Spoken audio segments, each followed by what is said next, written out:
நல்ல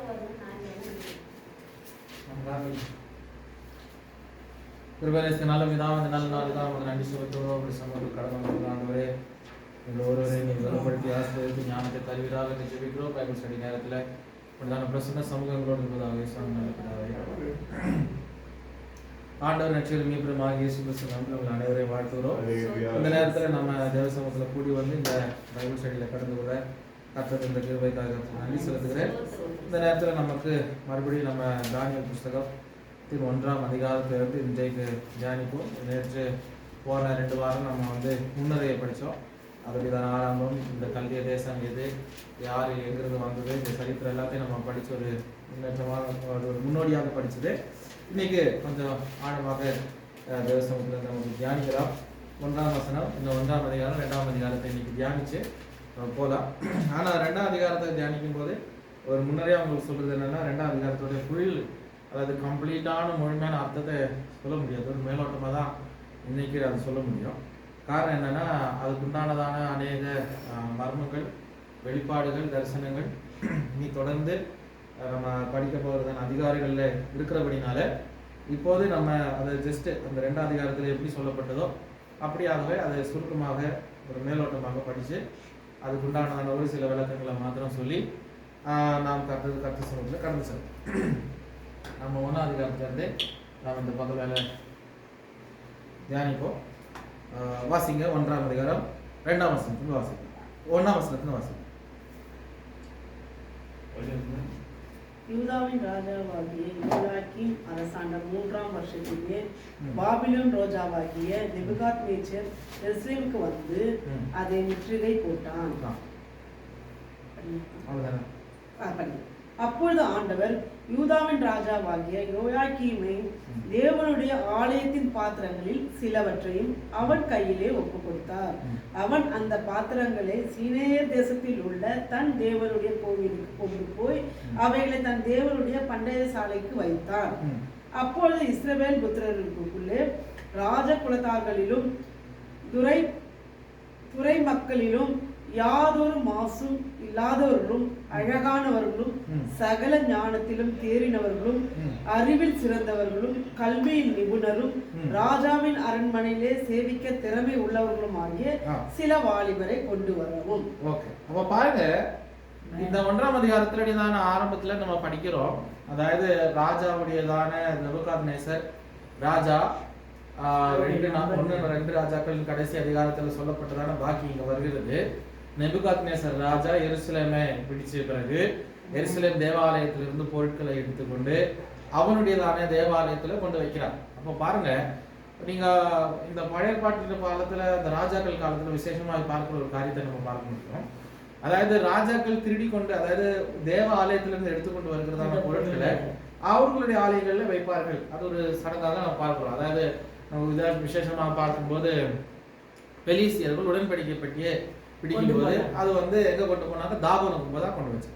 அப்போ ஒரு காணிக்கையாக அவர்கள் கடவுளுக்கு முன்பதாக, அதாவது என்னன்னா, இந்த கடவுள் அந்த கடவுள் மேல ஜெயம் கொண்டாருன்றதான ஒரு அர்த்தத்துல அது செய்யறாங்க. இப்போ பாருங்க, இப்ப என்ன சம்பவிக்கிறது என்று பார்க்கும்போது இவர்கள் என்ன செய்யறார்கள், நேபுகாத்நேசர் ராஜா தேவாலயத்தில் இருக்கிறதான பொருட்கள், வெளியேறப்பட்டதான பொருட்கள், சாலமோன் கட்டினதான வெளியேறதான கிடைத்ததான பொருட்கள், வெளியேறத கற்கள், அதாவது பல இடங்கள்ல இருந்து அவனுக்கு கொடுக்கப்பட்டதான காணிக்கைகள், உபகாரங்கள், எல்லாம் கிஃப்ட்டுகள் எல்லாத்தையும் என்ன பண்றாங்க, இப்ப திருடி கொண்டு போயிட்டு திருடியில எடுத்து கொள்ள அடிச்சுட்டு போயிட்டு இப்ப என்ன நடத்துறாங்கன்னா அவனுடைய ஆலயத்துல வைக்கிறாங்க. அப்ப வச்சுட்ட பிறகு அடுத்தது என்ன செய்யறாரு, அடுத்தது இந்த ராஜா என்ன செய்யறாரு, அவனுடையதான பிரதானி ஒருவனை அழைத்து இப்ப என்ன செய்யறாரு,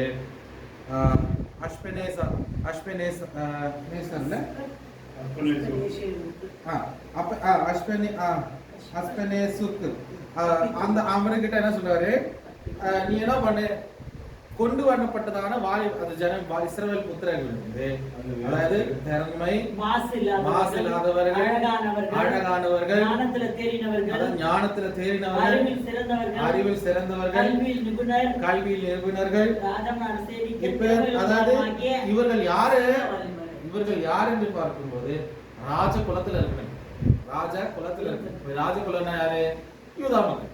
அப்போ யூதா கோத்திரத்தின், அதாவது ராஜ குலத்தில் அந்த ராஜ வம்சத்துல இருக்கிறதான புத்திரர்களை என்ன பண்ணணும், ராஜாவுடையதான அரண்மனைக்கு நிற்கும்படியாக, அவரை நிறுத்தும்படியாக, அவரை தெரிந்து கொள்ளும்படியாக ராஜா கட்டளை. பாருங்க, ஒரு இடத்துல அடிமையாக பிடித்துக் கொள்ளப்பட்டதான ஜனங்கள், அவர்களுக்கு என்ன இடத்தை கொடுத்திருக்கணும், அடிமை ஸ்தானத்தை கொடுத்திருக்கணும் இல்லையா?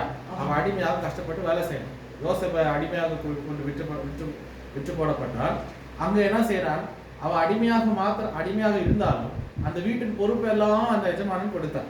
பாருங்க, தேவ பிள்ளைகளை கர்த்தர் ஒருவேளை அடிமைகளாக சில ஸ்தானங்களை அனுமதித்தாலும் அந்த இடங்களே கர்த்தர் அவர்களை கனப்படுத்துறார். அவர்கள் அடிமையாக அங்கு போனாலும் அவர்களுடைய அந்த நிலைமை, சிறையிருப்பை எல்லாவற்றையும் கர்த்தர் மாற்றுவார். விசேஷமாக இங்க பார்க்கிறோம், இங்க இருக்கிறதான இந்த எருசலேமின் பிள்ளைகளை ஞானம் உள்ளவர்கள், மாசில்லாதவர்கள், கல்வியில் இருக்கிறவர்கள், அறிவுள்ளவர்கள், இவர்கள் எல்லாம் ராஜா முன்பதாக நிறுத்தும்படியாக ராஜா என்ன செய்யறாரு, இந்த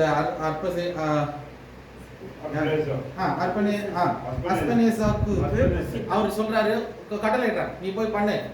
அப்ப இந்த அஸ்பனேசர் என்ன செய்யறாரு, அது ஓகே பண்ணிட்டு இப்ப தெரிந்து கொள்றாரு. இப்ப தெரிந்து கொள்ளும் பொழுது ராஜா என்ன சொல்றாரு, அவருடைய பந்தி அவர் சாப்பிடுகிறதான ஆகாரம், அப்ப என்னது, கறியா இருந்தாலும் சரி, முட்டையா இருந்தாலும் சரி, எப்பேற்பட்டதான பதார்த்தங்கள் அவர் என்னென்ன மேஜையில சாப்பிடுகிறாரோ அதே பதார்த்தங்களை கொடுத்து இந்த யாருக்கு கொடுக்கணும், இந்த தெரிந்து கொள்ளப்பட்டதான வாலிபர்களுக்கு கொடுக்கணும். இப்ப பாருங்க, ராஜா அரண்மனையிலிருந்து இவர்களுக்கு ஆகாரத்தை கர்த்தர் அனுமதிக்கிறார். விலை இருந்ததான என்னது போஜன பதார்த்தங்கள் எல்லாவற்றையும் புசிக்க அவர்களுக்கு கொடுக்கிறார். அதுல விசேஷமாக பார்க்கும்போது பெல்தஷார், அனனியா, மீஷாயேல், அப்ப இவர்கள் எல்லாம் என்ன பண்றாரு, அசரியா. இப்ப இந்த 4 வாலிபர்களுக்கு ஒரு தீர்மானம். என்ன தீர்மானம்? 8ஆம் வசனத்துல சொல்லுகிறது, தானியேல் ராஜாவின் போஜனத்தினாலும் அவர் பானம் பண்ணும் திராட்சை ரசத்தினாலும் தன்னை தீட்டுப்படுத்த லாகாது என்று தன் இதயத்தில் தீர்மானம் பண்ணி. அப்போ இந்த தீர்மானத்தை எங்க தானியேல் பண்றாரு? இதயத்துல பண்றாரு. தானியேலுடையதான தீர்மானம் ஒரு கூட்டத்துடைய தீர்மானம் கிடையாது. தானியேலுடையதான தீர்மானம் யாருமே தானியேலுக்கு சொல்லி கொடுத்து தானியேல் பண்றது கிடையாது. இது தானியேலுடையதான தனித்துவமான தீர்மானம். அதாவது பாருங்க, நாமும் தேவ சமூகத்தில் எடுக்கிறதான தீர்மானங்கள்ல உறுதியா இருக்கு. தானியேல் தேவ சமூகத்துல ஏன் கர்த்தர் அவரை விசேஷமாக வைத்தார், ஏன் கர்த்தர் அவரை உயர்த்தினார், ஏன் அவர்களை கர்த்தர் மகிமைப்படுத்தினார், அவருக்கு தீர்மானம் உள்ள ஒரு மனுஷன். கர்த்தருக்காக நான் என்னுடையதான சரீரத்தை இந்த போஜன பதார்த்தங்களால நான் என்ன செய்ய மாட்டேன், தீட்டுப்படுத்த மாட்டேன் என்று நான் ஒரு வைராகி. நம்ம ஒரு கேள்வி கேட்க முடியும், பாபிலோன் ராஜா கொடுக்கிறதான ஆகாரம் தீட்டுப்பட்ட ஆகாரமா? அப்படி நமக்கு சொல்ல முடியும். அழுக்கான ஆகாரமா, இல்ல விக்கிரகங்களை படைத்த ஆகாரமா? இல்ல, ராஜாவுடைய ஆகாரம் தான். ஆனா இவர் ஒரு தீர்மானம், இவருடைய பர்சனல் கமிட்மெண்ட். அதனால மத்தவங்க புசித்தவங்க அவங்க தீட்டுப்பட்டாங்களா? இல்ல, அப்படி சொல்லக்கூடாது. அப்ப இது தானியலுடைய பர்டிகுலர் தீர்மானம். புரியுதுங்களா? இப்ப நான் சொல்றது இது தானியல் தன்னுடைய இதயத்துல எடுத்ததான தீர்மானம். என்ன தீர்மானம்? இந்த போஜன பதார்த்தம் எனக்கு தேவை, எனக்கு இது யோகியமா தெரியும். அப்போ நம்முடைய சபையில நம்ம எடுக்கிற தீர்மானங்கள் நம்முடைய சபைக்கு உரியதானதான். அது எல்லாருக்கும் அது பொருந்தினதாக இல்ல. இப்ப இந்த ஆலயத்தில் எடுக்கிற தீர்மானங்கள், இந்த இடத்துல எடுக்கிறதான தீர்மானங்கள், பிரதிஷ்டைகள், இன்னொரு சபையில இன்னொரு ஊழியர்கள் அது பண்ணணும் அவசியம் கிடையாது. அவர்களுடைய தீர்மானம் வேற, அவர்களுதான அர்ப்பணிப்பு வேற, அவர்கள் கர்த்தரோடு இருக்கிறதான உறவு வேற. ஆனா நம்முடைய தீர்மானத்தை கர்த்தர் அங்கீகரிக்கிறார். அதுதான் பார்க்கிறோம். இங்க பாருங்க, தானியேல் சொல்றாரு, எங்களுக்கு இது வேண்டாம். அப்ப என்ன பண்றாரு, அவர்கள் என்ன செய்கிறார்கள், அந்த பிரதானி, இவர்களை பார்க்கிறதான பிரதானி இடத்துல வேண்டிக் கொள்கிறார். அப்ப தானியேல் பார்ப்பதற்கு எப்பேற்பட்டவன்? தானியேலுக்கு பிரதானிகளின் தலைவனிடத்தில் தயவு இரக்கம் கிடைக்கும்படி செய்தார். அப்ப பாருங்க, தேவன் தானியேலுடைய தீர்மானத்துக்கு கர்த்தர் என்ன செய்யறாரு, இரக்கமும் தயவும். உங்களுடைய தீர்மானத்துக்கு ஏற்றது போல கர்த்தர் உங்களுக்கு வாய்ப்புகளை ஆயத்தம். அது நம்ம யோசனை. நம்ம எடுக்கிற தீர்மானங்களுக்கு கர்த்தர் வாய்ப்புகளை ஆயத்தப்படுத்தும். நம்ம ஒருபோதும் நினைக்க கூடாது, இந்த தீர்மானம் கர்த்தர் சமூகத்தில் எடுக்கிற இந்த பிரதிஷ்டை கர்த்தர் அங்கீகரிப்பாரா? நிச்சயமா தேவ சித்தம் இருந்தால் அதை கர்த்தர் ஏற்றுக்கொள்ளும். அதுல தேவனுடையதான தீர்மானங்களை, தேவனுடையதான நிச்சயமான காரியங்களை நீங்கள் நிறைவேற்றுகிறவர்களாக இருந்தால் கர்த்தர் அதை அங்கீகரிப்பார். பாருங்கள், தானியேல் அவர் எடுத்த தீர்மானத்தின்படி தேவனாகிய கர்த்தர் என்ன செய்கிறார், அந்த பிரதானிகளில் ஒருவனை என்ன செய்கிறார், தானியேலுக்கு மேல் தயவை காட்டும்படியாக கர்த்தர் செய்தார். அப்போ நம்முடையதான தீர்மானங்கள் கர்த்தருடைய சித்தத்துக்கு ஏற்றது போல இருந்தால் நமக்கு தயவு கிடைக்கும்படியா கர்த்தர் என்ன செய்வார்? நிச்சயம் வாசல்களை திறப்பார். ஆமென். அடுத்ததாக பார்க்கிறோம், இவர்கள் என்ன செய்யறாரு? 10ஆம் வசனத்துல போய் வேண்டிக் கொண்ட பிறகு 10ஆம் வசனத்துல பிரதானிகளின் தலைவன் தானியேலை நோக்கி, உங்களுக்கு போஜனத்தையும் பானத்தையும் குறித்திருக்கிற ராஜாவாகிய என் ஆண்டவனுக்கு நான் பயப்படுகிறேன். அவர் உங்களோடு ஒருத்த வாலிபரின் முகங்களை பார்க்கிறோம். உங்கள் முகங்கள் வாடி போனவைகளாக காண வேண்டியது என்ன? அதனால் ராஜா என்னை சிரசேதம் பண்ணுவாரே என்றான். அப்ப பாருங்க, இவர் சொல்றாரு, பாரு தானியேலே, இது ராஜ கட்டளை. நேபுகாத்நேசர் கட்டளை, அவர் பெரிய ஒரு ராஜா, அவர் சக்கரவர்த்தின்னு சொல்லலாம், அநேக ராஜ்யங்கள் அவர் கீழே இருக்கு. அப்பேற்பட்டதான ஒரு ராஜா கட்டளையிடும்போது உங்க முகங்கள் வாடி போனா உங்களுக்கு தலைவனாக பிரதானியாக என்னதான் வச்சிருக்குது? பொறுப்பாளராக. அந்த உங்க முகம் வாடி போயிடுச்சுன்னா யாருக்கு பிரச்சனை? எனக்கு தான் பிரச்சனை. அதனால நீங்க ராஜ போதத்தை நீங்க புசிக்கணும். அப்ப இவங்க என்ன சொல்றாரு? நீங்க ராஜாவை ஒரு வேலை பண்ணுங்க. படி. அப்பொழுது பிரதானிகளின் தலைவனாலே தானியேல், அனனியா, மீஷாவேல், அசரியா என்பவர்களின் மேல் விசாரிப்புக்காரனாக வைக்கப்பட்ட மேல்ஷார் என்பவனை தானியேல் நோக்கி 10 நாள் வரைக்கும் அது அடியாரை கேக்குறாங்க. 10 நாளுக்கு நீங்க எங்களை சோதிச்சுக்க, 10 நாளுக்கு எங்களை சோதிச்சு. அப்போ என்ன பண்ணணும்? எங்களுக்கு என்ன ஆகாரத்தை கொடுக்கணும்? பருப்பு முதலான மரக்கறிகளையும் தண்ணீரையும் கொடுத்து தண்ணீரை கொடுத்து முகங்களையும் ராஜ போஜனத்தில் புசிக்கிற வாலிபருடைய முகங்களையும் ஒத்துப்பாரும். அப்ப பார்க்கிறாரு, என்ன சொல்றாரு? எங்களுக்கு 10 நாளுக்கு எங்களுக்கு என்ன பண்ணுங்க? பருப்பு வகைகள், அதாவது மரக்கறிகள், எல்லா விதமான பருப்பு. இப்ப நம்ம காலையில இன்னைக்கு என்ன பருப்பு வந்துச்சு? காரமணி குழம்பு இருக்குது, கிட்னி மீல்ஸ் இருக்குது, இல்லையா, பட்டாணி குழம்பு இருக்குது, அப்புறம் எப்பேற்பட்டதான பருப்பு வகைகள், அப்புறம் வந்து பருப்பு குழம்பு, சாம்பார். அவர் பாருங்க, இப்பேற்பட்டதான பருப்பு வகைகள் அவருக்கு வேணும். அதோட சேர்ந்து பச்சைக்கறி, அதாவது வெஜிடபிள்ஸ், தண்ணீர், இது போ உங்களுக்கு வேற வேண்டாம், எங்களுக்கு கறி வேண்டாம். காரணம் என்ன பண்றது? ஏன் கறி வேண்டாம்னு சொல்றேன்? தானியேல் சொல்றதுக்கு ஒரு காரணம் கிடையாது. இஸ்ரவேல்ல இந்த முஸ்லீம்ஸ் இந்த ஹலால் கட்டுன்னு சொல்றாங்க, கவனிச்சிருக்கீங்க? அப்ப இந்த ஹலால் கட்டுன்னு சொல்லும் போது அந்த மிருகத்தை ஒரு வகையில தான் கட்டணும். அதை கட் பண்ணும் போது அதுல இருக்கிற பிளட் எல்லாம் வெளியே, அந்த ஒரு டெக்னிக்கு இவங்க யூஸ் பண்ணுவாங்க. யார்? சரி, மற்ற இடங்கள்ல அப்படி செய்யறது கிடையாது. அதனாலதான் இவர்கள் அதை வெறுக்கிறதுக்கு ஒரு வாய்ப்பு, ஒரு வேளை அப்படி காணலாம் என்று நான் எண்ணுகிறேன். ஆனால் இவர் சொல்றாரு பாருங்க, எங்களுக்கு அப்பேற்பட்டதான் தீட்டுப்பட்ட ஆகாரம் வேண்டாம். காரணம், இந்த கரியோடையோ இந்த ராஜோடையதான இந்த வயலினாலேயோ ஒருபோதும் எங்களை அழகுபடுத்த. அப்போ இவர்களுடைய விசுவாசம் தான், நாங்கள் 4 பேரும் வந்தவர்களை மற்றவர்களை பார்க்கலும் வித்தியாசம் உள்ளவர்கள் என்று காண்பிக்க அவர்களோட தீர்மானம். அந்த தீர்மானத்தின்படி 10 நாள் சோதனை, 10 நாள் சோதிச்சு. அப்படி ஒருவேளை நாங்க ஃபெயில் ஆகிட்டோம், என்ன பண்ணுவோம்? நாங்க ராஜாவுடைய ஆகாரத்தை பாருங்க. அதுக்கு முன்னதாக ராஜா என்ன சொல்றாரு? இவர்களை 3 வருஷம் ட்ரைனிங் கொடுக்கணும். ஏன்னா எவ்வளவு வருஷம்? 3 வருஷம். 3 வருஷத்துக்கு அப்புறம் இவங்களை ராஜா தான் பண்ணுவார். அவ 3 வருஷத்துல இவங்களை என்ன பண்ண? ராஜாவுடைய ஆகாரத்தை புசிச்சு சாப்பிட்டு திருப்தியாய், அது மாத்திரம் இல்ல, கல்தேயருடையதான மொழியை பேசணும், கல்தேயருடையதான கல்வியை கற்றுக்கணும், பாபிலோனுடைய மொழியை பேசணும், பாபிலோனுடையதான எல்லா விதமான எழுத்து வகைகளை அவர்கள் புரிஞ்சுக்கணும். 3 வருஷம். இப்போ ஒரு டிகிரி காலேஜ் பேச்சுலர் டிகிரி எடுக்கிறதுக்கு சமம் 3 வருஷம் இவர்கள் படிக்கணும். அப்போ இந்த கல்விமான்களாக இவரை மாற்றும்படியாக எல்லா விதமான துறையிலும் இவர்களை ஞானிகளாக மாற்றும்படியாக தான் ராஜா கட்டளையிட்டார். சரி, இப்ப என்ன சம்பவிக்கிறது? இந்த முதல் 10 நாள் சோதிச்சு பார்க்கும்போது என்ன நடக்கிறதுன்னு பார்க்கிறோம். கடைசி வசனத்துல இந்த 19ஆம் வசனத்தை வாசிங்க. ராஜா அவர்களோடு பேசினான். அவர்கள் எல்லாருக்குள்ளும் தானியேல், அனனியா, மீஷாவேல், பாருங்க, அனனியா, தானியேல், மீஷாவேல், அசரியா என்பவர்கள் போல வேறொருவனும் காணப்படவில்லை.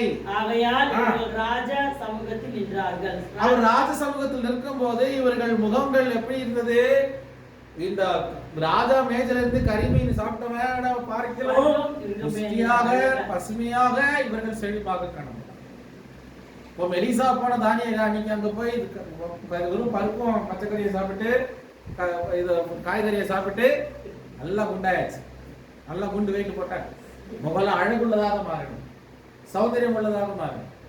அப்ப இந்த முகங்கள் சௌந்தரியமாக மாறின பின்பு 20ஆம் வசனம் சொல்லுகிறது, ஞானத்துக்கும் புத்திக்கும் அடுத்த எந்த விஷயத்தில் ராஜா அவர்களை கேட்டு விசாரித்தானோ அதிலே தன் ராஜ்யம் எங்கும் உள்ள சகல சாஸ்திரிகளிலும், ராஜ்யம் எங்கும் உள்ள, அதாவது இஸ்ரவேல் மாத்திரம் இல்ல, ராஜ்யத்திலே இருக்கிறதா எல்லா சாஸ்திரிகளை பார்க்கிறோம், ஜோசியரிலும் அவர்களை 10 மடங்கு, அப்ப இவர்கள் 10 மடங்கு ஞானம் உள்ளவர்களாக கர்த்தர் நடத்தினார்.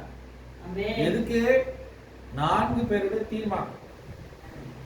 பாருங்க, எத்தனையோ பேர் இஸ்ரவேல் இருந்து போயாச்சு, எத்தனையோ பேர் இஸ்ரவேல் இருந்து போயாச்சு. கர்த்தருக்காக தீர்மானம் கொண்டவர்களை மாத்திரம் தான் கர்த்தர் அந்த ஸ்தானத்துல மகிமைப்படுத்தும். தீர்மானம் சுய இஷ்டமாக கர்த்தருக்காக நாங்கள் இது செய்வோம், விட்டு கொடுக்க மாட்டோம். ஆனா அதற்கு ஒரு காரியம் இருக்கு. அந்த தீர்மானம் எடுக்கிறவர்களுக்கு அநேக துன்பங்கள் வரும், போராட்டங்கள் வரும். அந்த போராட்டத்துல ஜெயிக்கும் போது இன்னும் கர்த்தர் மேன்மையாக அவர்களை மாற்றுவார், கர்த்தர் அவர்களுக்காக நிற்பார் என்று பாருங்க. இங்க என்ன சம்பவிக்கிறது? ராஜா அவரோடு எல்லா விதமான ஞானத்துல பேசும்போது அந்த தேசத்திலேயே சாஸ்திரிகளும் ஜோசியர்களிலும் அவர்களை 10 மடங்கு சமர்த்தராக கண்டார். 10 times better. அந்த அளவுக்கு கர்த்தர் என்ன கொடுத்தார்? ஞானத்தை. நான் சொல்ற தேவஜனமே, நமக்கு பெரிய கதையோ ஞானமோ அறிவோ இல்லாமல் போனாலும் சந்தர்ப்பங்கள் ஏற்ற காலம் வரும்போது கர்த்தர் நமக்கு ஆவியான ஞானத்தை, சூழ்நிலைகளை பகுத்தறியவும், சில சந்தர்ப்பங்களில் எழும்பி நிற்கவும், பேசவும் கர்த்தர் ஞானத்தை. பல இடங்களுக்கு என்னுடைய வாழ்க்கை அனுபவத்தை நான் சொல்றேன். நானும் சின்ன வயசுதான், எனக்கு அவ்வளோ அனுபவம் இல்லை. ஆனால் பல இடங்கள்ல போகும்போது நம்ம எதிர்பார்க்காதமான கேள்விகள் சந்தர்ப்பங்கள் வரும்போது அது நடுவில் ஞானத்தோடு பேசவும் இருக்கவும் கர்த்தர் தந்தார். நம்முடைய வாழ்க்கை பிள்ளைகள் சில சமயத்தில் அவர்களுடைய சாட்சிகளை சொல்லும்போது கம்பெனிகள் அவங்களை உயர்த்தின கர்த்தருடையதான காரியத்தை சொல்வது, சாய்மன் செல்வத்தில் சொல்லுவார். சில விஷயங்களை ஆபிரகாம் நீங்கள் சொன்ன மாதிரியே நீங்கள் செய்த மாதிரியே நாங்கள்லாம் பண்ணோம், அப்படி இந்த இடத்துல மேன்மையான கர்த்தர் மாற்றி பாருங்க. நான் எதுக்கு சொல்றேன்னா, நம்மளை விட அறிவு கல்வி ஞானம் உள்ளவர்கள் அநேகர் இருக்கலாம், திறமை உள்ளவர்கள் இருக்கலாம். ஆனா ஏற்ற நேரம் வரும்போது கர்த்தர் அந்த ஸ்தானங்களை நம்ம மகிமையாகும். அவர் பிள்ளைகளை ஒருபோது கர்த்தர் கைவிடணும். கர்த்தருடைய வசனம் சொல்றது பேதையை ஞானி. அப்போ 3 வருஷத்துக்கு அப்புறம் கடைசி வசனத்துல பார்க்கிறோம், இவர்கள் போய் ராஜாவுக்கு முன்பதாக நிற்கிறாரு. ராஜா சோதிச்சு பார்க்கும்போது ராஜா கேள்வி கேட்பார். காரணம் 3 வருஷம் இவனுக்கு தீனி கொடுத்தது சாதாரணமான தீனி கிடையாது இல்லையா? ராஜாவுடைய ரேஷன் வந்திருக்கு. ராஜாவுடைய ரேஷனை சாப்பிட்டு புசிச்சு வரும்போது இவனுடைய திறமை பார்க்கணும் இல்லைங்களா? டெஸ்ட் இருக்கு, எக்ஸாம் இருக்கு.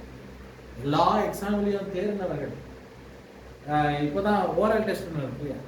இந்த ஓரல் டெஸ்ட்லயும் பார்க்கும்போது ஞானத்திலே கல்வியில எல்லாவற்றிலும் மேன்மையானவர்களை பார்த்து கடைசியில் என்ன சொல்றாங்க? மற்றவர்களை பார்க்க இவர்கள் ஞானிகள் 10 மடங்கு ஞானம். காரணம் இவருடையதான சாமர்த்தியம். இவர்கள் பேசி ஒருவரை 10 மடங்குன்னு சொல்லும் போது அது அந்த மற்றவர்களை ஞானத்தை பார்க்கிறது சிறந்த ஞானம் சொல்லுகிறார். 10 மடங்கு அதுதான் அர்த்தம். ஒரு விஷயத்தை கன்வின்ஸ் பண்றதுக்கு இவங்களுடைய ஞானம் அப்பேற்பட்டதாக காணப்பட்ட. சிலவங்களுக்கு பதில் தெரியும், ஆனா பதில் சொன்னா நமக்கு அது புரியாது இல்லையா? சில கேள்வி சில இடத்துல கேட்கிறோம், அவங்களுக்கு பதில் இருக்கு மனசுல, ஆனா அவங்களுக்கு சொல்லி புரிய வைக்க தெரியாது. அதுதான் ஞானம் இருந்தாலும் அது புரிய வைக்கிறதுக்கான கெப்பாசிட்டி கிடையாது. அதே போலதான் அதே பார்க்கிறோம். இங்க பார்க்கிறோம், இவர்கள் 10 மடங்கு ஞானிகள் சொல்லும்போது இவர்கள் ஒரு வாக்கு சொன்னா திட்டம் தெளிவாக புரிகிற அளவுக்கு அவர்கள் கிளியராக விளக்குவார்கள். அதான் 10 மடங்கு ஞானம். ஒரு சந்தர்ப்பத்தை கொடுத்தா அதை சரியாக சரிசமமாக ஞானத்தோடு அதை விளக்க கர்த்தர் அவர்களுக்கு கிருபை கொடுக்கிறார். அடுத்ததாக பார்க்கிறோம், தானியேல் கோரேஸ் ராஜா பண்ணும் 1ஆம் வருஷம் மட்டும் தானியேல் அங்கே இருந்தான். அப்போ நேபுகாத்நேசர் காலத்திலிருந்து கோரேஸ் ராஜாவுடைய முதல் வருஷம் வரைக்கும் தானியேல் அங்கே இருந்தார், பாபிலோன்ல இருந்தார். ஏன் இந்த காலத்தை கொடுக்குறாருன்னு சொல்லும்போது நம்ம நல்லா அறியணும். தானியல் இந்த புஸ்தகத்தை தானியல் தான் எழுதணும். அப்போ ஒரு நாள் புஸ்தகம் இல்லை இந்த புத்தகம். இந்த 12 அதிகாரம் இருக்கு. இந்த 12 அதிகாரமும் ஒரு நாள் எழுதப்படலை. காலங்கள் சென்றது, வருடங்கள், அதாவது 10 ஆண்டுகள் பலதாக கடந்து போனது. அப்போது எழுதப்பட்டதான புஸ்தகம். எனக்கு 110 வருஷங்களுக்குள்ளாக 100 வருஷங்களுக்குள்ளாக எழுதப்பட்டதான ஒரு புஸ்தகம் தான். சிறிய புஸ்தகமாக இருந்தாலும் எழுதப்பட்டதான ஒரு புஸ்தகம் தான் தானியேல் புஸ்தகம். சரி, அடுத்ததாக நாம் அடுத்த அதிகாரத்தை கடந்து செல்வோம். 2ஆம் அதிகாரம். நேபுகாத்நேச்சார் ராஜ்யபாரம் பண்ணும் 2ஆம் வருஷத்திலே நேபுகாத்நேச்சர் சொப்பனங்களை கண்டான். அதனால் அவனுடைய ஆவி கலங்கி அவனுடைய நித்திரை கலைந்தது.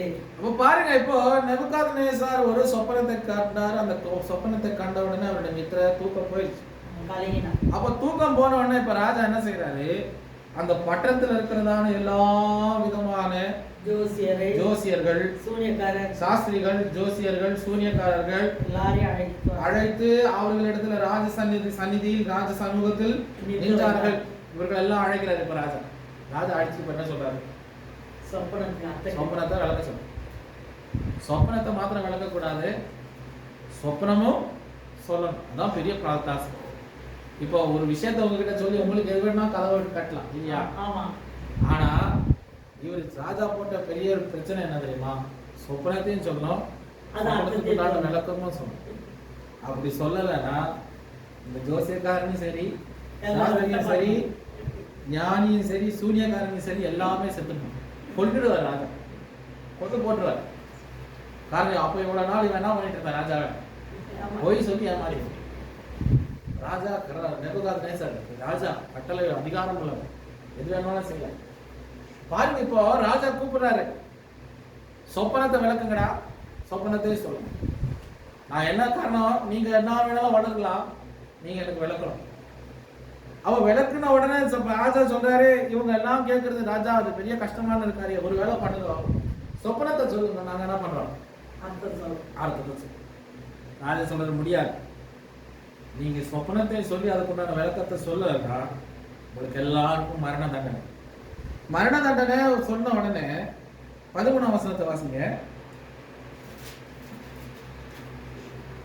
ஞானிகளை கொலை செய்ய வேண்டும் என்கிற கட்டளை வெளியிட்டபோது, அப்ப பாருங்க, ஞானிகளை கொலை செய்யும்படியாக கட்டளை போன போது தானியேலையும் அவன் தோழரையும் கொலை செய்ய தேடினார்கள். இப்ப தானியேலுக்கும் கொலை கட்டளை வந்திருக்கு. இவ்வளவு நாள் தானியேல் சும்மா இருந்தார் இல்லையா, நல்லா பருப்பு சாப்பிட்டு தண்ணியை குடிச்சு காய்கறியை சாப்பிட்டு உட்கார்ந்த தானியேல் அவருக்கும் கொலை மிரட்டல் வரும். கொலை மிரட்டல் வரும்போது தான் அவர் ஊழியக்காரர் என்ன பண்ணுவார், இல்ல அப்பதான் எழும்பு, அவ்வளவு நேரம் தூக்கத்துல ஒரு மிரட்டல் வரும்போது, திட்டு வரும்போது, அடி வரும்போது, உத வரும்போது தான் ஊழியத்துல என்ன நல்லா என்ன இருக்கு, எழுப்புதல் உண்டாகும். அவன் எல்லாம் சொல்ல நார்த் இந்தியாவில் அடி வாங்குறாங்க வருவாங்க, அதே மாதிரி ஊழியமும் பழகி பெருகுது. நமக்கு கிறிஸ்தவம் வளர்ந்தது ரொம்ப சந்தோஷத்துல இல்லை, கிறிஸ்தவம் வளர்ந்தது அதிகமான நெருக்கடி, சபை போராட்டத்தின் நடுவில் தான் வளர்ந்து பயங்கரமா வளரும். நம்ம எருசலேமிலே இவர்கள் ஆரம்பித்ததான இந்த ஊழி எருசலேமிலே காணப்படும். ஆனால் கர்த்தர் ஒரு சவுலை எழுப்பின போது அந்த எருசலேமில இருந்து பூமி முழுவதுமாக அது பரவி போகிறது. அப்போ போராட்டத்தின் நடுவில் வளர்கிறது தான் சபை. அப்போ முதல்ல பிரச்சனை யாருக்கு மாத்திரம் இருந்துச்சு, ஜோசியக்காரனுக்கு, சாஸ்திரிக்காரனுக்கு, குறி சொல்றவனுக்கு, மந்திரம் பண்றவனுக்கு தான், சூனியக்காரனுக்கு தான் பிரச்சனை இருந்தது. இப்போ அது எங்க போயிடுச்சு, ஞானிகளுக்கும் போகுது. அப்ப ஞானிகளுக்கு ரீச் ஆகுதுன்னா தானியேலுக்கும் டச் ஆகும். இப்ப தானியேலும் கொலை செய்யப்படுவார். இவ்வளவு நாள் இல்லாத ஒரு மரண பயம் இப்ப தானியேலுக்கும் தொடங்குது. தானியேல் பயந்து போய் என்ன செய்யறாரு, இப்ப அடுத்தது என்ன செய்யறாரு, அவன் உடனடியாக போய் பாபிலோனின் ஞானி படிங்க 14 வசனம். பாபிலோனின் ஞானிகளை கொலை செய்ய புறப்பட்ட ராஜாவுடைய தலையாளிகளுக்கு அதிபதியாகிய ஆரியோஸ்போரோ தானியேல் யோசனையும் புத்தியுமாய் பேசி, இந்த கட்டளை ராஜாவினால் இத்தனை அவசரமாய் பிறந்ததற்கு காரணம் என்ன என்று ராஜாவின் சேவற்காரனாகிய ஆரியோகினிடத்தில் கேட்டான். அப்ப பாருங்க, இந்த தானியேலுக்கு காரியத்தை அறிவித்தான். அப்ப இந்த ஆரியோகு கிட்ட போய் தானியேல் எப்படி பேசுறாரு? ஞானமாய் பேசுறாரு, புத்தியாய் பேசுறாரு. இந்த காரியம் எதனால இவ்வளவு அவசரமா ராஜா பாருங்க, அதுதான் ஆரம்பத்துல உங்களுக்கு சொன்னேன்.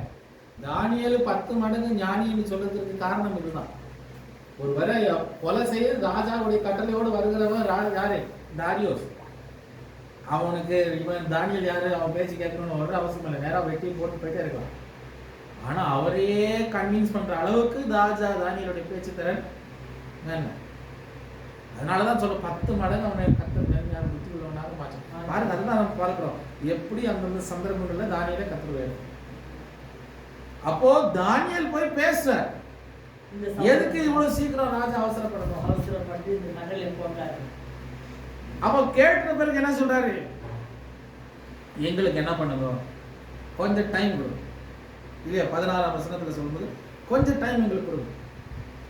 ராஜாவுக்கு வந்ததான அந்த சொப்பனத்தையும் அந்த சொப்பனத்தின் விளக்கத்தை நாங்கள் விளக்குகிறோம் என்றதான உரிமையோடு தானியேல் அவர்களுடையதான நண்பர்கள் சாத்ராக், மேஷாக், அபேத்நேகோ இவர்கள் 4 பேரும் சேர்ந்து தேவனுடைய சமூகத்துல ஜெபிக்க துவங்கினார்கள்.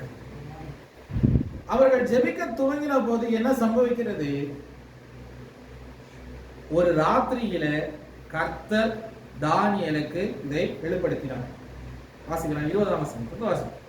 பின்பு தானியேல் சொன்னது, தேவனுடைய நாமத்துக்கு என்றென்றைக்கும் உள்ள சதா காலையில் ஸ்தோத்திரம் உண்டாவதாக.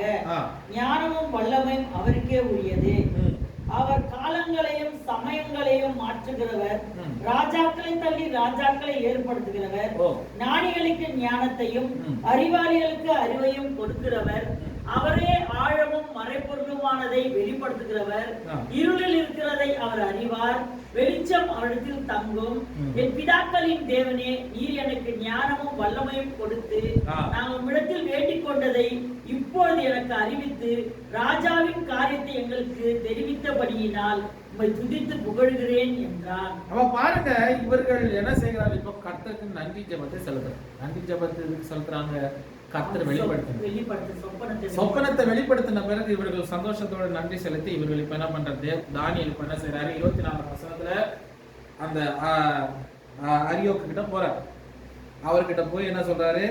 எனக்கு தானியேல் பாபிலோனின் ஞானிகளை அழிக்க ராஜா கட்டளையிட்ட ஆரியோகினிடத்தில் போய், பாபிலோனின் ஞானிகளை அழிக்காதேயும், என்னை ராஜாவின் முன்பாக அழைத்து கொண்டு போ, தெரிவிப்பேன் என்று சொன்னான். தானியேலுக்கு டைரக்டா ராஜா கிட்ட பேச முடியாது, போக முடியாது, அனுமதி கிடையாது. காரணம் அவன் இப்பதான் சின்ன ஆள். அப்போ தலைவன் கிட்ட போய் சொல்லி தலைவன் தான் கொண்டு போவான். அப்போ எல்லா ஞானிகளும் தயவு செய்து கொள்ளாதீங்க, நாங்களுக்கு பதில் கிடைச்சது. பதிலோடு இவர்கள் போறாரு. அப்ப போன உடனே 28ஆம் வசனத்துல இருந்து அங்க பேசுறாரு. இப்ப தானியேல் போய் சொல்றாரு, வானத்தையும் பூமியை உண்டாக்கின கர்த்தர் எங்களுக்கு இதை வெளிப்படுத்தினார், இந்த ரகசியத்தை வெளிப்படுத்தினார். பாருங்க என்ன பிரச்சனைங்க. இப்போ ஒரு பிரச்சனைங்க. தானியேல் போய் என்னத்த சொல்றாரு? வானத்தையும் பூமியையும் சிருஷ்டித்த கர்த்தர் எங்களுக்கு வெளிப்படுத்தினார்.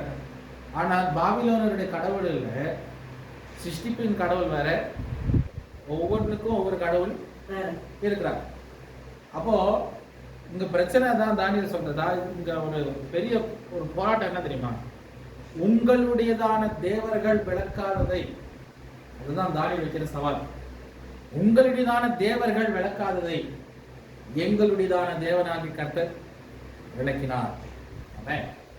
பாருங்க, பாபிலோனியர்களுடையதான தேவர்களால் முடியாததான காரியத்தை இஸ்ரவேலருடையதான தேவனால் விளக்கப்பட்டது என்று சவால் தானியேலுடைய வாயில். சொல்லாமல் சவால் விடுகிறார் தானியேல். எப்படி என்ன சொல்றாரு? வானத்தையும் பூமியையும் உண்டாக்கின கர்த்தர் எங்களுக்கு வெளிப்படுத்தினார். எப்படி வெளிப்படுத்தினார் பாருங்க. இவர்களுடைய கடவுள் பேரு மார்துக். இந்த மார்துக் தான் என்ன செய்யறான்? சிருஷ்டிப்பின் கர்த்தர் என்று அவர்கள் சொல்கிறார். ஆனா மார்துக்கும் யெகோவாவுக்கும் இருக்கிறதான ஒரு மார்துக்கால யாருக்கெல்லாம் ஜோசியக்காரங்க இருந்தா, சாஸ்திரிகள் இருந்தார்கள், ஞானிகள் இருந்தார்கள், குறி சொல்லுகிறவர்கள் இருந்தார்கள். இவர்களுக்கு யாருக்குமே வெளிப்படுத்த முடியாமல் போயிடுச்சு மார்துக்கு. ஆனால் தானியேலும் அவர்களுடையதான கூட்டாளிகளின் ஜெபிக்கும் போது யெகோவா தேவர் அவர்களுக்கு வெளிப்படுத்தி கொடுத்தார். ஆமென். பாருங்க, ரகசியங்களை வெளிப்படுத்துகிறவர் நம்முடைய ஆமென். ராஜ்யங்களுடைய ரகசியங்கள், ராஜாக்களின் ரகசியங்கள், அந்தரங்க ரகசியங்களை வெளிப்படுத்தி கர்த்தர் கொடுக்கும். ஏன் ஒரு சவால்னா, ராஜா அப்படி சவால் வைக்கும் போது அர்த்தம் என்ன தெரியுமா? இஸ்ரவேலில ஜீவிக்கிற தேவன் இருக்கிறார் என்று காண்பிக்க. இன்னொரு விஷயம், எல்லாரும் நினைக்கிறது இஸ்ரவேலின் தேவன் தோற்று போய்விட்டார். இல்ல, இஸ்ரவேலின் தேவன் இன்னும் வீற்றிருக்கிறார் என்றதான அடையாளம் தான் தானியேல் இப்போது போய் ராஜாவோடு பேசுகிறார். 28ஆம் வசனத்தை வாசிப்போம்.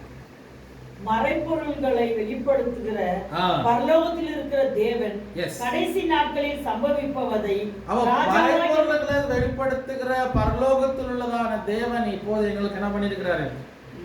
ராஜாவாகிய நேபுகாத்நேச்சருக்கு தெரிவித்திருக்கிறார். ராஜாவை உனக்கு தெரிய வைக்க போகிறாரு. சொல்லுங்க. உம்முடைய சொப்பனமும் உமது படுக்கையின் மேல் உம்முடைய தலையின் உண்டான தரிசனங்களும் என்னவென்றால் சொல்றாரு ராஜா. இப்ப நாங்க சொல்ல போறோம். சொல்லுங்க. ராஜாவே, உம்முடைய படுக்கையின் மேல் நீர் படுத்திருக்கையில் இனிமேல் சம்பவிக்க போகிறது என்ன என்கிற நினைவுகள் உமக்குள் எழும்பிற்று. அப்பொழுது மறைபொருள்களை வெளிப்படுத்துகிறவர் சம்பவிக்க போகிறதை உமக்கு தெரிவித்தார். ஆமென். இப்ப பாருங்க, சம்பவிக்க போகிறதை கர்த்தர் தெரிவித்தார். அப்போ இந்த தரிசனம் ராஜா பார்க்கிறதான இந்த சொப்பனம், இது ஒரு நாள் சொப்பனம் அல்ல, 2 நாள் சொப்பனம் அல்ல. இது வரப்போகிறதான நாட்களில் நடக்க போகிறதான காரியத்தை குறித்துதான் ஒரு சொப்பனம். அதான் கடைசி நாட்களை குறித்து தானியேல் பேசுகிறார். அப்போ நேபுகாத்நேசருடைய காலம் முதற்கொண்டு இனி வரப்போகிறதான ஆட்சி ஒன்று இருக்கிறது. அந்த ஆட்சிக்கு பிறகு வரப்போகிறதான நம்முடையதான ஆண்டவருடைய ஆட்சி வரைக்கும் இந்த சொப்பனத்துடைய அர்த்தம் காணப்படுகிறது. அதான் தானியேல் சொல்லுகிறார். வாசிங்க. உயிரோடு இருக்கிற எல்லாரை பார்க்கிறோம் எனக்கு அதிக ஞானம் உண்டு என்பதனாலே அல்ல, அர்த்தம் ராஜாவுக்கு தெரிய வரவும் உம்முடைய இருதயத்தின் நினைவுகளை நீர் அறியவும் இந்த மறைபொருள் எனக்கு வெளியாக்கப்பட்டது. தானியேல் தாழ்த்துறாரு. எதுக்கு தாழ்த்துறாரு? ராஜாவே, நான் இது சொல்றது நீங்க ஒரு விஷயத்தை புரிஞ்சுக்கணும், எல்லாரையும் பார்க்கலாம் ஞானி என்று காட்டுறதுக்கு. இது கர்த்தர் உனக்கு வெளிப்படுத்த சொல்றதுனால நான் உங்களுக்கு சொல்றேன். இது கர்த்தருடைய சித்தம் எங்க நிறைவேறணும். அப்ப நமக்கு கர்த்தருக்கு தருகிற கிருபை, நமக்கு கர்த்தர் தருகிறதான வரங்கள், நமக்கு கர்த்தர் தருகிறதான ஆசீர்வாதங்கள் நம்முடைய புகழுக்கோ பெருமைக்கோ அகங்காரத்துக்கு அல்ல, கர்த்தருடைய சித்தத்தை நிறைவேற்றும். அதனாலதான் போன ஞாயிற்றுக்கிழமை பிரசங்கம் பண்ணும்போது சொன்னேன், நீங்க படிக்கிற கல்வி, நீங்க படிக்கிறதான, நீங்க செய்கிறதான வேலை, நீங்க தங்குறதான வீடு, உங்களுக்கு கர்த்தர் தருகிறதான நன்மைகள், ஆசீர்வாதங்கள் உங்களுதான பேருக்கோ புகழுக்கோ பெருமைக்கோ அகங்காரத்துக்கு அல்ல, அது கர்த்தருடைய நாமத்திற்காக. நீங்க படிக்கிறது நிமித்தமாக கர்த்தருடைய நாமம் நிறைவேறுகிறதா, சித்தம் நிறைவேறுகிறதா? இந்த படிப்பு முடிச்ச உடனே நான் நல்ல வேலை ஸ்தானத்துல போறேன், நானும் என் குடும்பம் நல்லா சாப்பிட்டு வாழணும் இல்லை, அது நிமித்தமாக என்னுடைய சந்ததிகளும் தேவனுடையதான ஊழியமும் தேவனுடைய ராஜ்யமும் கட்டப்பட வேண்டும் என்றதான தீர்மானம் அந்த அந்த நம்முடையதான காரியங்கள் இருந்தால் அது நிச்சயமாக ஆசீர்வாதமாய் மாறும். வாசிங்க. 31ஆம் வசனத்திலிருந்து வாசிப்போம். ராஜாவே, நீர் ஒரு பெரிய சிலையை கண்டீர். ஒரு பெரிய சிலையை ராஜா பார்க்கிறார். நேபுகாத்நேசர் பார்க்கிறதான ஒரு தரிசனம் என்ன? ஒரு பெரிய சிலை. அப்ப அந்த சிலை எல்லாம் எப்படி இருக்கு? வாசிங்க. அந்த பெரிய சிலை மிகுந்த பிரகாசம் உள்ளதா இருந்தது. மிகுந்த பிரகாசம் உள்ளதான ஒரு சிலையை பார்க்கிறார் ராஜா. அதற்கு முன்பாக எதிரே நின்றது, அதன் ரூபம் பயங்கரமாக இருந்தது. அது ரூபம் பயங்கரமாக இருந்தது. அந்த சிலையின் தலை பசும் பொன்னும். அப்ப அந்த சிலையின் தலை பசும் பொன்னு, அதன் மார்பும் அதன் புயங்களும் வெள்ளியும். அப்ப அதனுடைய நெஞ்சு, அதனுடையதான கைகள் வெள்ளி, அதன் வயிறும் அதன் தொடையும் வெண்கலமும். வயிறு தொடை வெண்கலம். அதன் கால்கள் இரும்பும், அதனுடைய கால்கள் இரும்பு. அதன் பாதங்கள் பாதி இரும்பும் பாதி களிமண்ணுமாய் இருந்தது. அதனுடைய பாதங்கள் பாதி இரும்பும் பாதி களிமண்ணுமாய் இருந்தது. அப்ப பாருங்க, இதுல ஒண்ணு தலை கோல்டு, நெஞ்சும் கையும் வெள்ளி, வயிறும் தொடையும் வெண்கலம். அதான் இங்க பார்ப்போம். கடைசியா களிமண். வயிறு தொடை வெண்கலம், கால்கள் இரும்பு, களிமண். இது களிமண்ணும் இரும்பும் மிக்ஸ் பண்ணது சேர்ந்து. புரியுதுங்களா? இதுதான் நேபுகாத்நேசர் பார்த்ததாக சொன்னாங்க. இந்த சொப்பனத்துக்கு அப்புறம் ஒரு சம்பவம் இருக்கிறது. வாசிக்காண்டி நீ பார்த்து கொண்டிருக்கும் போதே என்ன சம்பவிக்கிறது? கைகளால் பெயர்க்கப்படாத ஒரு கல் பெயர்ந்து உருண்டு வந்து அது அந்த சிலையை இரும்பும் களிமண்ணுமாகிய அதன் பாதங்களிலே இந்த பாதங்கள் மேல அது மோதி பாதத்துல தான் போட்டது. காரணம் இது என்னது? இது இரும்பும் களிமண்ணும் சேரவே சேராது. புரியுதுங்களா? இரும்பும் களிமண்ணும் சேராது. அதான் இருக்குது. இது அது வெங்கலத்தை அடிக்கல, கோல்டு அடிக்கல, நெஞ்சு அடிக்கல, எதுவுமே அடிக்கல. ஆனா அடிக்கிறது இரும்பும் களிமண்ணும் சேருது. இதற்கெல்லாம் தீர்க்க தரிசனம் இருக்கு, அர்த்தம் இருக்கு. இப்ப எல்லாத்தையும் சொல்லிட்டு போனா நமக்கு நேரம் முடியாது. ஆனால் ஒரு சுருக்கமாக உங்களுக்கு ஒரு மேலோட்டமாக சொல்லிட்டு வருகிற நாட்களில் உங்களுக்கு பூர்ணமான விளக்கத்தை நான் சொல்றேன். ஆனாலும் பாருங்க, அப்போ அங்க விளக்குறார். படிங்க.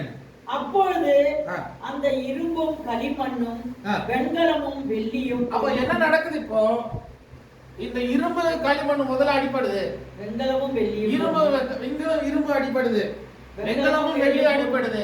ஏகமாய் நொறுங்குண்டு கோடை காலத்தில் போராடி இருக்கிற களத்திலிருந்து பறந்து போகிற பதரை போல் ஆயிற்று. அந்த இடத்திலே அது இல்லாம அடையாளம் காற்று அவளை அடித்து கொண்டு போயிற்று. அவர்கள் அடித்து கொண்டு சிலையை மோதின கல்லோ என்றால் ஒரு பெரிய பர்வதமாகி பூமியில் இந்த கல்லு இந்த சிலையை மோதின உடனே இந்த சிலை சுக்குநூறா போயிடுச்சு, இது பதிராக போயிடுச்சு. அப்புறம் இந்த கல் என்ன மாறிடுச்சு? பர்வதமாக மாறிடுச்சு. பூமி நிரப்புறதான ஒரு பர்வதமாக மாறினது.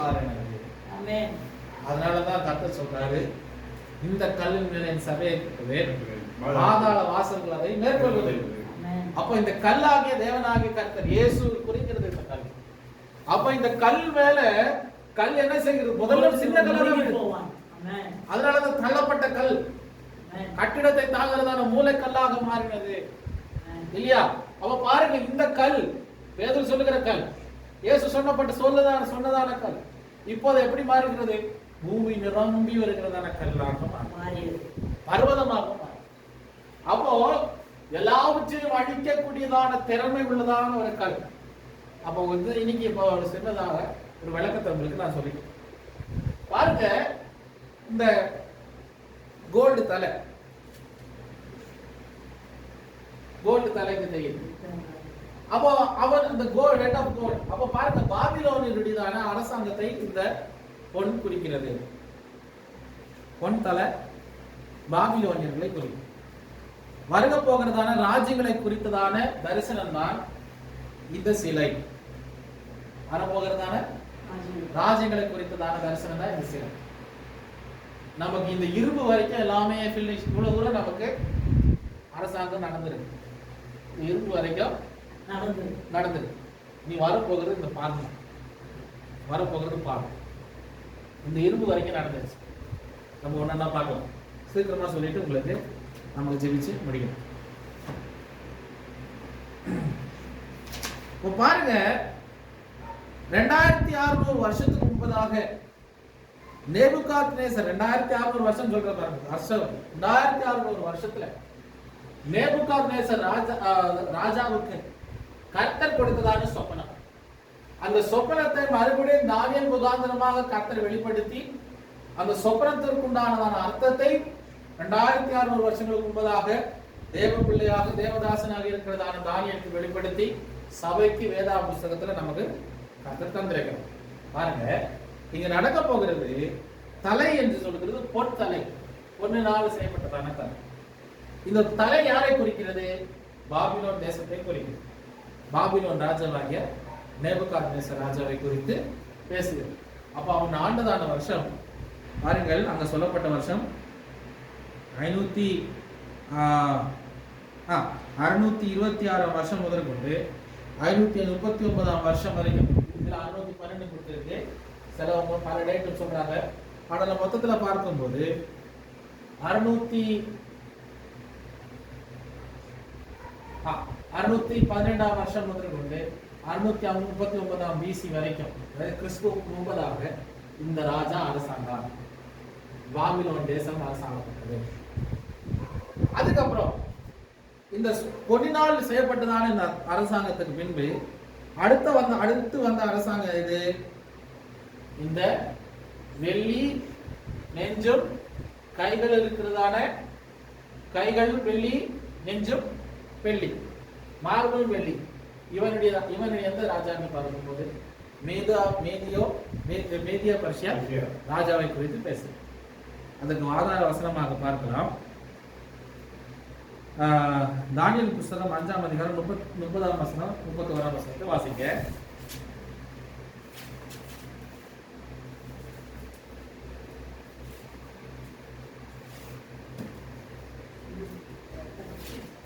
அந்த ராத்திரியிலே கல்தே ராஜாவாகிய பெல்ஷாத்சார் கொலை செய்யப்பட்டான். மேதியனாகிய தரியு தான் அரசாண்ட 12ஆம் வயதில் ராஜ்யத்தை கட்டிக்கொண்டான். பாருங்க அங்க என்ன சம்பவிக்கிறது. அந்த ராத்திரியில யார் கொல்லப்பட்டார்? பெல்ஷாத்சார் கொல்லப்பட்டார். அதுக்கப்புறம் என்ன நடக்குது? மேதியனாகிய ராஜாவாகிய தாரியு அவருடைய 62ஆம் வயதில் அவர் என்ன செய்கிறார்? ராஜ்யபாரத்தை கட்டி. அப்போ பாபிலோனை குறித்து இங்க பேசுகிறது. அது முந்தின வசனம் 2ஆம் அதிகாரத்தை குறித்து பார்க்கலாம். 2ஆம் அதிகாரம் 37ஆம் வசனத்தை வாசிங்களே. 37. ராஜாவே நீ ராஜாவாக இருக்கிறீர். நீ ராஜாதி ராஜாவாக இருக்கிறீர். கோல்டு. பரலோகத்தின் தேவன் உமக்கு ராஜரீகத்தையும் பராக்கிரமத்தையும் வல்லமையும். பரலோகத்தின் தேவன் உனக்கு ராஜ்யத்தையும் ராஜரீகத்தையும் மகிமை எல்லாத்தையும் கொடுத்தா. அப்ப நீ பொன்னா மாறுறதுக்கு காரணம் யாரு? தேவன் தான். நீ லிஸ்ட்ல இல்ல ராஜா. உன்னை கர்த்தர் தான் அந்த அளவுக்கு மாற்றினார். அடுத்ததுங்கோ சகல இடங்களில் உள்ள மனுஷரையும் பெரிய மிருகங்களையும் ஆகாயத்து பறவைகளையும் அவர் உங்கள் கைகளுக்கு ஒப்பு கொடுத்து உனக்கு எல்லாவற்றையும் கர்த்தர் ஒப்பு கொடுத்து அவர்களுக்கு எல்லாம் ஆளும்படி செய்தார். உன்னை அவர்களுக்கு அதுகளை எல்லாம் ஆளும்படியாக செய்து தலை நீரே. அந்த பொன்னான தலை நீதான். பாபிலோன் ராஜாவை பத்தி இங்க பேசுது. நீதான் அது பொன்னான தலை. அடுத்ததான மேதியா பர்ஷியா பத்தி பேசுது. 5ஆம் அதிகாரம் 31ஆம் வசனத்துல பார்த்தோம். பெல்ஷாத்சார் கொல்லப்பட்டார். தாரிய ராஜா சிங்காசனத்தில் வருகிறார். மேதியா பர்ஷியா தேசம் ராஜ்யம். இப்போ சொல்லப்போனா ஒரு ராஜா இருக்கிறார். அந்த ராஜா கொல்லப்பட்டு அடுத்தபடியாக அந்த ராஜஸ்தானத்தில் வருகிறவர்கள் அந்த ராஜா எதெல்லாம் அவன் சுதந்திரமா வச்சிருக்கிறது அது ஃபுல்லா யாருக்கு போயிடுச்சு? அந்த ஜெயித்த ராஜாவுக்கு போகுது. அப்போ இந்த பாபிலோன் தேசத்தில் இருந்ததான சகல அதிகாரம் எங்க போகுது? Media Persia. Media Persia. இன்னொரு விஷயத்தை நீங்க கவனிச்சுக்கலாம்.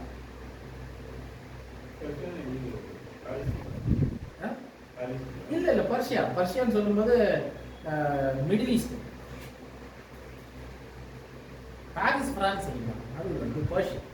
மிடில் ஈஸ்ட் நம்ம முஸ்லீம் ராஜா ஈரான் ஈராக்கு அப்படிங்களா? பாருங்க, இந்த நீங்க ஒரு காரியத்துக்கு பேட்டர்னை கவனிச்சிங்களா? கோல்டு உயர்ந்த விலை உயர்ந்ததான ஒரு உலோகம். அது கீழே வர ஒரு உலோகம் தான் வெள்ளி. அது அதை விட கொஞ்சம் தரமா குறைஞ்சதுதான் வெங்கலம். இதை விட தரம் குறைஞ்சதுதான் இரும்பு. இதை விட தரம் குறைஞ்சதுதான் களிமண். பாருங்க, அந்த அதிகாரத்துடையதான அந்த தரம் எப்படி குறைந்து வருகிறது பாருங்க. புரியுதுங்களா? அதாவது மகிமை இருந்ததான மகிமை உள்ளதான இந்த தலை விலை குறைஞ்சு வெள்ளிக்கு போய் வெள்ளியில இருந்து இன்னும் விலை குறைஞ்சு வெங்கலத்துக்கு போய் அதை விட கம்மியாக இரும்பு போய் அதை விட கம்மியாகி இப்போ இப்படிதான் அதிகார ஸ்தானம் பாபிலோன்ல இருந்து அந்த மகிமை குறைஞ்சு வருது. அடுத்ததாக பார்க்கிறோம், வயரும் தொடையும் வெங்கலம். இவரை கொஞ்சம் இந்த பகுதியை வச்சு பாருங்க. அப்போ எவ்வளவு வருஷம் இவர் ஆகுறாரு? மேதியா பர்ஷியா தேசம் 558ஆம் வருஷம் முதல் கொண்டு 330. ஓகே, அடுத்ததாக வாசிங்க. இன்னொரு விஷயத்தை வாசிங்க. தானியேல் 8ஆம் அதிகாரம் 20ஆம் வசனத்தை கூட வாசி.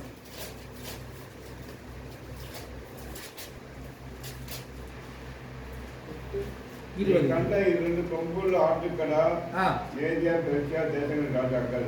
அவ பாருங்க, அதுக்கு உண்டானதான கண்டினியூஷன் தான் இந்த நான் தான் சொன்னேன் உங்களுக்கு 2ஆம் அதிகாரத்திலுதான விளக்கம் 6ஆம் அதிகாரம் முதற்கொண்டு இருக்கிறது கண்டினியூ ஆகும். அப்ப இந்த ஆட்டுக்கடா இது எதை குறிக்குதுங்க? அங்க 8ஆம் அதிகாரத்துல பேசப்படுகிற ஆட்டுக்கடா மேதியா பெர்சியா. இதுதான் அவன் எப்படி வருவான், எப்படி ஆளுகை செய்வான் எல்லாம் பத்தி தானியேலுக்கு கர்த்தர் திட்டம் தெளிவாக விளக்குனார். இந்த மேதியா பெர்சியா இவன் தான் வெள்ளி, இந்த வெள்ளி இவன் தான். இவனை பத்தி கர்த்தர் எப்படி சொல்றாரு? ஆட்டுக்கடா. அடுத்தது இப்ப அடுத்த வசனம் வாசிக்கலாம். நம்ம வந்து 7ஆம் அதிகாரத்துல இருந்து இல்ல தானியேல் 8ஆம் அதிகாரம் 21ஆம் வசனத்தை வாசிக்கலாம். ரோமமுள்ள அந்த வெள்ளாட்டுக்கடா, ரோமமுள்ள வெள்ளாட்டுக்கடா கிரேக்கு தேசத்தின் ராஜா. அடுத்தது பாருங்க, கிரேக்க தேசத்தின் ராஜா. ரோமமுள்ள வெள்ளாட்டுக்கடா, ரோமமுள்ள வெள்ளாட்டுக்கடா கிரேக்க தேசம். அலெக்சாண்டர் மகாராஜா அவனுடைய காலத்தை, அவனுடைய ராஜ்யத்தை குறிக்கிறது. அதுதான் இந்த கொடையும் வயிறும் வெங்கலம். அவன் தான் கொடையும் வயிறும் வெங்கலம். அலெக்சாண்டர் மகாராஜா அவனுடைய ராஜ்யத்தை சொல்லி கிரீக் ராஜா தேசம். அதனாலதான் லத்தீன் மொழியை நம்ம பேசுறோம். நம்ம ஹாஸ்பிட்டல்ல கூட பாருங்க லாட்டின் கிரீக் வார்த்தைகளை நம்ம பயன்படுத்துறோம். கைனோகாலஜி, கைனேனா பெண்ணினா கிரீக் பாஷை. அதனால தான் கைனோகாலஜி, ஸ்டடி ஆஃப் உமன். பீடியாட்ரிஷன், பைடியான்னு சொன்னா குழந்தை, அதனால தான் பீடியாட்ரிஷன்ஸ், பீடியாட்ரிக் இந்த குழந்தைங்களுடைய கிளினிக். அடுத்தது ஆன்காலஜி இல்லை ஆர்த்தோபீடியா, ஆர்த்தோனா எலும்பு, ஆர்த்தோனா எலும்பு, அதனால தான் எலும்பு அது எலும்பு சம்பந்தமான காரியம். பல விதமான வார்த்தைகள். இந்த கிரீக்கு இவன் உலகமே பிடிச்சு வந்தானே, பயங்கரமான ராஜா, இந்தியா வரைக்கும் வந்திருக்கான். அலெக்சாண்டர் தி கிரேட், தன்னோட வெங்கலம். அவனை பத்தி அவன் எப்படி ஏற்பட்டவன்? வெள்ளாட்டுக்கிடா, ரோமமுள்ள வெள்ளாட்டுக்கிடா. இப்ப பாருங்க, இதுல 2ல பலம் எது? இதுக்கா பலமா இல்ல இதுக்கு பலமா? இதுக்கு பலம் இல்ல, இதுக்கு தானே பலம் இல்லையா? ஆனா பிரச்சனை என்னன்னா, ஆண்டவர் சொல்றாரு இவனுடைய பலன் இவன் ஒன்றும் இல்லாம செய்வான். நம்ம இவன் வந்து அவன் ஒன்றும் இல்லாம அது அந்த ராஜ்யத்தை குறித்து சொல்லுது. அதாவது மேதியா பெர்சியா தேசத்தை கிரேக்க ராஜ்யம் ஒன்றும் இல்லாமல் அழித்து விடும். அந்த தரிசனம், கர்த்தர் கொடுத்த தரிசனம், அது நம்ம வருங்காலத்தில் படிக்கிறோம். அது நம்ம அநேக விதமான நம்ம நித்திய நிதானமாக போக முடியும். அது அநேக விதமான தரிசனங்கள் இருக்கிறதான ஒரு புஸ்தகம் தான் இந்த தானியேல் புஸ்தகம். அதனால தான் உங்களுக்கு முன்னோடியாக சொல்லி முடிச்சுட்டு போறேன். மறுபடியும் நம்ம திருப்பி இது படிப்போம். அதுவேளை கன்ஃபியூஷன் இருந்தால் ரொம்ப கன்ஃபியூஸ் ஆகுறீங்க. நம்ம மறுபடியும் இது படிக்கலாம். இந்த கேள்வி நீங்கள் எழுதி வைங்க. நமக்கு வரும் காலத்தில் நம்ம படித்து தியானம் செய்து பதில் ஒருவேளை அப்போ கருத்து கொடுத்து விசுவாசம். இப்போ பாருங்க, இவன் எவ்வளோ வருஷம் வாழ்றான்? கிறிஸ்துவ 331ஆம் வருஷம் முதற்கொண்டு 168ஆம் வருஷம் வரைக்கும் இந்த கிரேக்க தேசம் ஆளும். அதுக்கப்புறம் வருகிறதான ராஜ்யம் எது? இரும்பு ராஜ்யம். இந்த இரும்பு ராஜ்யம் எது தெரியுமா? ரோம அரசாங்கம், ரோம ராஜ்யம். இயேசு பிறந்ததான ராஜ்யம் தான், அரசாங்கம் தான். இயேசு பிறந்தபோது ஆண்ட அரசாங்கம் தான் ரோம அரசாங்கம். அவங்க தான் உலகத்தையே அநேக விதமான கல்வி, ரோடுகளை போட்டவங்க, ரோடு இந்த டிரைனேஜ் சிஸ்டத்தை உருவாக்கினவங்க. அப்பேற்பட்டதான காரியங்கள். அதனாலதான் வசனம் காலம் நிறைவேறின போது ஸ்திரீகளிடத்தில் பிறந்தவங்க நியாயப்பிரமாணத்துக்கு அப்போ அந்த வசனத்தை வாசிக்கிறோம். கலாத்தியர் 4ஆம் அதிகாரம் 4ஆம் வசனத்துல வாசிக்கிறோம். அப்ப அந்த வசனம் பாருங்க, இந்த காலங்கள் எல்லாம், இந்த அரசாங்கங்கள் எல்லாம் ஒரு பெரிய பெரிய ஒரு கான்ட்ரிபியூஷன் அந்த காலத்துல பண்ணது. அப்ப இந்த ரோம அரசாங்கத்தை குறித்து பேசுது. அப்ப அவரை குறித்து நம்ம என்ன படிக்கலாம்? தானியேல் புஸ்தகம் 7ஆம் அதிகாரத்துல நம்ம பார்க்க முடியும். அவன் எப்பேற்பட்டவன்?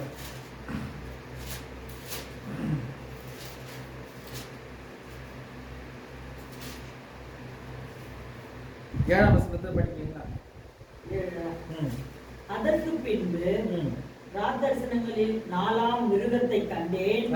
அது எளியும் பயங்கரமும் மகா பலத்ததுமாயிருந்தது. ஆ. அதுக்கு பெரிய இரும்பு பற்கள் இருந்தது. அதுக்கு எப்படி இருந்தது? இரும்பு பற்கள் இருந்தது. ஆ, அது நொறுக்கி பட்சித்து ஆ. மீதியானதை தன் கால்களால் மிதித்து அப்ப போட்டது. அது நொறுக்கி பட்சித்து மீதியானதை தன் கால்களால அது மிதித்து போட்டது. மிதித்து போட்டா. அப்பேற்பட்டதான ஒரு கொடூரமான ஒரு அரசாங்கம் தான் இந்த ரோம அரசாங்கம். அவ்வளவு நல்லது ஒண்ணு கிடையாது, ஆனால் ரொம்ப கொடூரமானவங்க. அது தனக்கு முன்னிருந்த எல்லா மிருகங்களை பார்க்கிலும் எஸ், வேற்றுமையாயிருந்தது. அதற்கு 10 கொம்புகள் இருந்தது. அதுக்கு எவ்வளவு கொம்பு? 10 கொம்பு. 10 கொம்பு. இந்த இரும்பு பத்தி சொல்லுகிறது, இந்த இரும்புக்கு 10 கொம்பு. 10 கொம்புன்னு சொல்றது 10 ராஜ்யங்களை குறிக்கும். புரியுதுங்களா? 10 கொம்பு 10 ராஜ்யங்களை குறிக்கும். அப்போ அவலங்கத்தான் இந்த ரோமா தேசத்தை குறித்து பேசும். அடுத்த இன்னொரு வசனம் பார்க்கலாம். வெளிப்படுத்தின விசேஷம் 13ஆம் அதிகாரம் 3ஆம் வசனம்.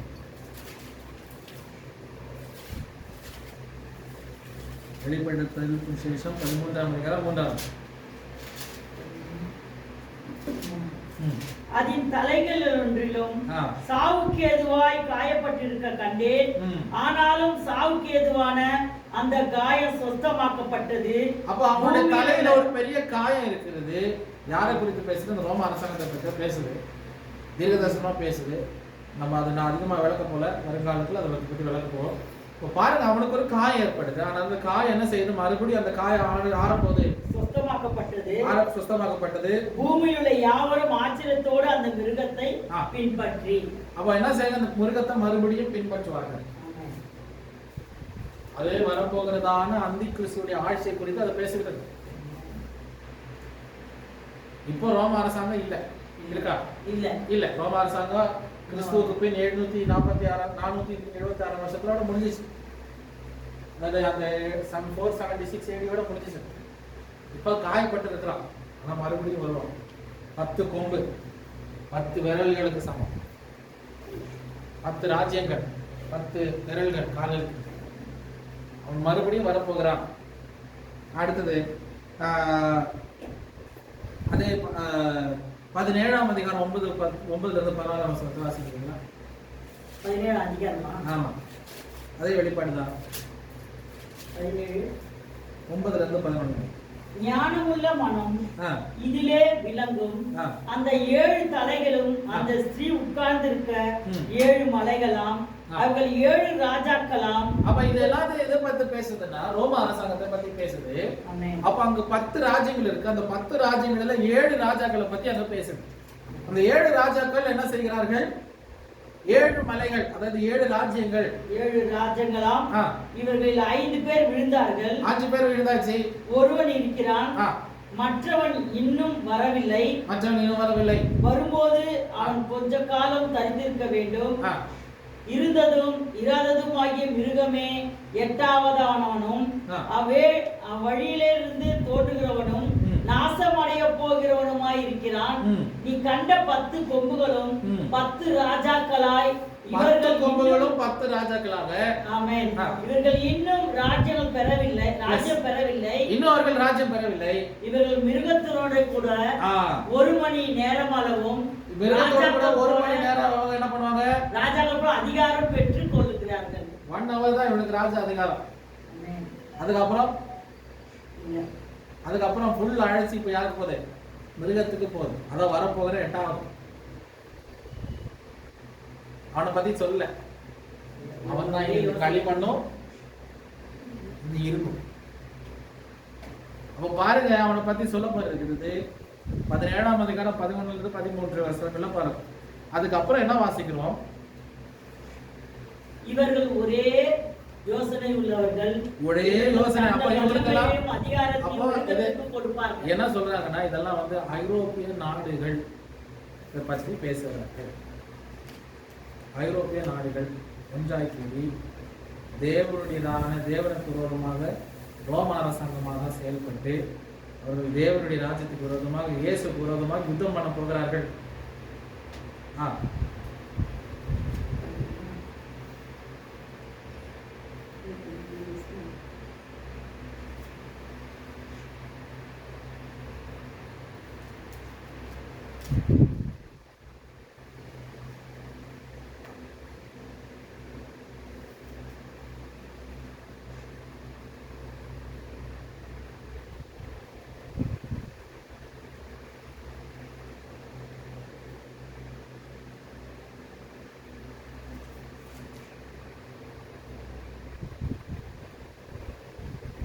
அப்ப இவர்கள் எல்லாம் யாருக்கு விரோதமாக யுத்தம் செய்யறாங்கன்னா கர்த்தராகிய கர்த்தர். இவர்கள் ஆட்டுக்குட்டியானவர்களுடைய யுத்தம் பண்ணுவார்கள். ஆட்டுக்குட்டியானவர்களோடு என்ன செய்ய விரோதமாக யுத்தம் பண்ணுவார்கள்.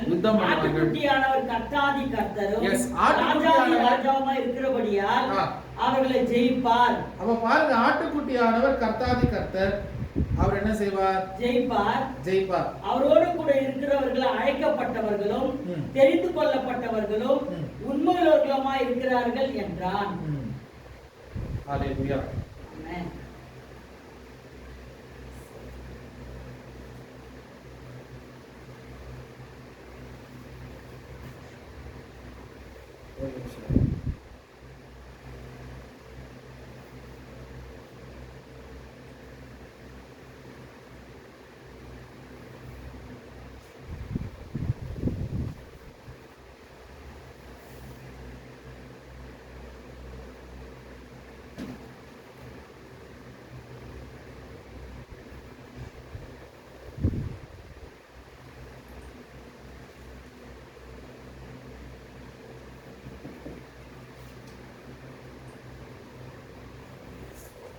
அப்ப என்ன பேசப்படுகிறது?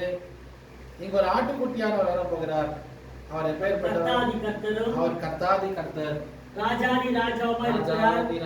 அவர்களை ஜெயிப்பார்.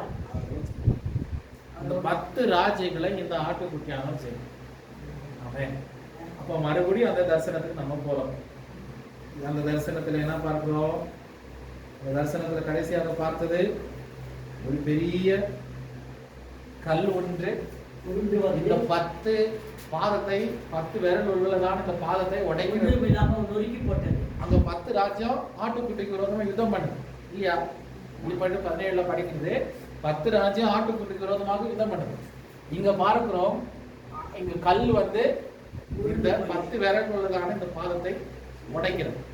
அப்போ என்ன செய்கிறது?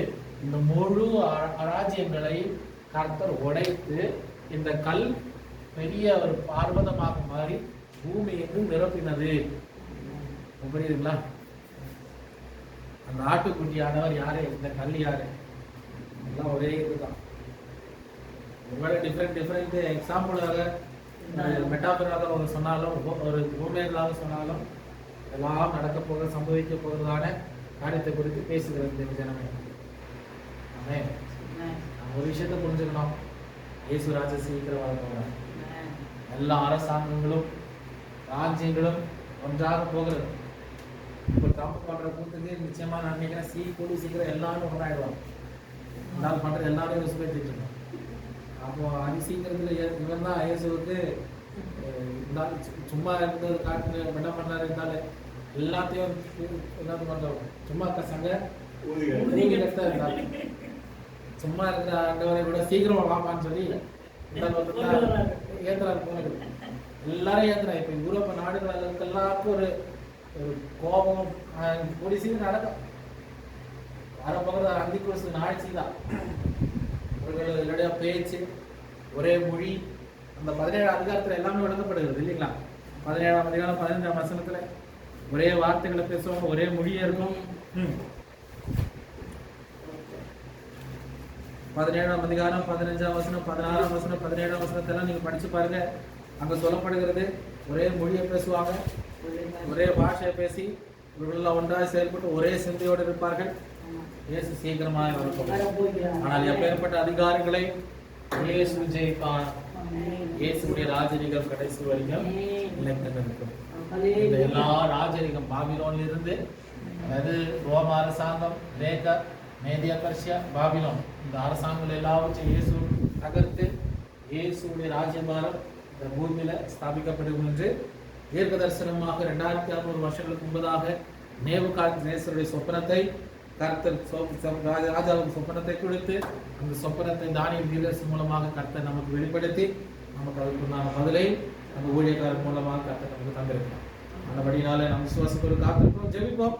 கர்த்தர் பெரியதான விஷயங்களை அவருடைய ராஜ்யத்தில் நம்மை சேர்ப்பாராக என்று சொல்லி வார்த்தை முடியும் கர்த்தரை முடிச்சு ஜெபிக்கலாம். நல்ல பிதாவே, இந்த நல்ல நாளுக்காக நாங்கள் நன்றி செலுத்துகிறோம். கர்த்தாவே, இந்த நாளில சீக்கிரமாக வரப்போகிறேன் என்றதான ஞானத்தோடு அறிவோடு நாங்கள் காணப்பட நாங்கள் உதவி செய்யும். இப்படிதான வாழ்க்கை எங்களுடையதான ஜீவியம், எங்களுடையதான பரிசுத்தத்தை நாங்கள் காத்துக்கொண்டு நம்முடைய நித்திய ராஜ்யத்துக்கு நாங்கள் சுதந்திரவாதிகளாக மாற கர்த்தாவே எங்களுக்கு கிருபை தருவீராக என்று சொல்லுங்கள். ஆசீர்வதியும் கனப்படுத்தி மகிமைப்படுத்தி இயேசுவின் நல்ல பிதாவே. ஆத்மாவே கர்த்தரை ஸ்தோத்திரி. ஆத்மாவே கர்த்தரை ஸ்தோத்திரி. ஹalleluya.